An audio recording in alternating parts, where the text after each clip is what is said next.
Hormuz প্রণালী ঘিরে উত্তেজনা এবং আঞ্চলিক নিরাপত্তা পরিস্থিতি নিয়ে আবারও যুক্তরাষ্ট্রের বিরুদ্ধে অভিযোগ তুলেছে ইরান।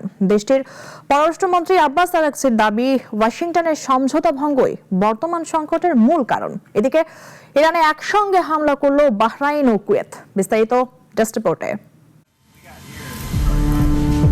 হরমুজ প্রণালী এবং মধ্যপ্রাচ্যের চলমান অস্থিরতার জন্য যুক্তরাষ্ট্রকেই দায়ী করেছে ইরান।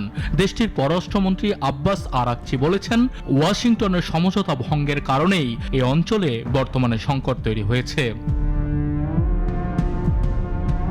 শুক্রবার কাজাখস্তানে চীনের পররাষ্ট্রমন্ত্রী ওয়াং এর সঙ্গে দ্বিপাক্ষিক বৈঠকে তিনি এ অভিযোগ তোলেন। ইরানের সরকারি সংবাদ সংস্থা IRNA এ তথ্য জানিয়েছে। বৈঠকে আরাগচি ইরানের গুরুত্বপূর্ণ অবকাঠামোতে যুক্তরাষ্ট্রের হামলার তীব্র নিন্দা জানান।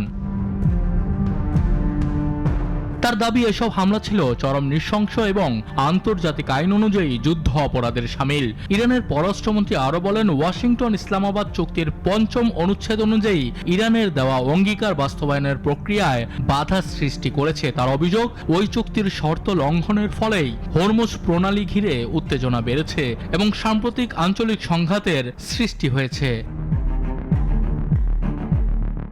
আরাগচির বক্তব্যে আবারও স্পষ্ট হয়েছে, মধ্যপ্রাচ্যের বর্তমান পরিস্থিতির দায় নিয়ে তেহরান ও ওয়াশিংটনের অবস্থান এখনও সম্পূর্ণ বিপরীতমুখী। সানি আহমেদ, নাগরিক।